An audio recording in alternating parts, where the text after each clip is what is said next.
আজ আমি রান্না করব অনুষ্ঠান বাড়ির পটল চিংড়ি। তো কিভাবে রান্নাটা করলাম লাস্ট অবধি দেখবেন। পটলগুলো খুব ভালো করে ভেজে নিয়েছি, ভেজে তুলে নিলাম। বাদবাকি পটলগুলোও আবার ভেজে নিলাম। নিয়ে তেলের মধ্যে আমি তেজপাতা, পেঁয়াজ কুচি দিয়ে খুব ভালো করে পেঁয়াজটা ভাজা হয়ে গেলে আমি পেঁয়াজ বাটা দিচ্ছি। এটা আমি দেখাতে পারলাম না। তারপরে আমি আদা, রসুন, কাঁচা লঙ্কা এগুলো দিয়ে ভালো করে একটু কষিয়ে নেবো। নিয়ে গুঁড়ো মশলাগুলো দিয়ে দেবো, নুন, হলুদ দিয়ে আমি এটা ভালো করে কষিয়ে নিয়ে এখানে চিংড়ি মাছগুলো দিয়ে দেবো। যে কোনো অনুষ্ঠান বাড়িতে চিংড়ি মাছটা কিন্তু ভেজে ব্যবহার হয় না, এভাবে কাঁচায় ব্যবহার হয়। কাঁচা ব্যবহারের জন্য খুব ভালো টেস্ট হয় পটল চিংড়িটা।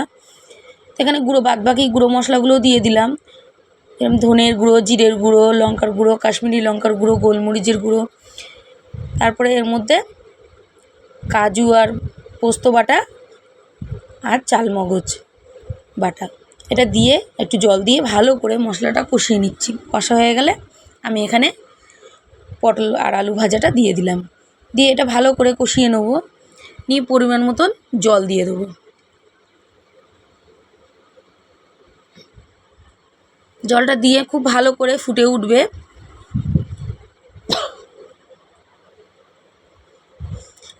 আমি নুন মশলাটা ভালো করে দেখে নিলাম, দিয়ে একটু মিষ্টি দিয়ে দিলাম। নামানোর আগে ঘি, গরম মশলা দিয়ে নামিয়ে দেবো। লাস্টে উপরে ধনেপাতা ছড়িয়ে নামিয়ে দেবো।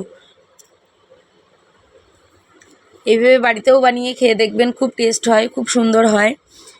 ভালো লাগলে একটা লাইক, শেয়ার, ফলো করতে ভুলবেন না, আর আমাকে জানাতে ভুলবেন না কেমন।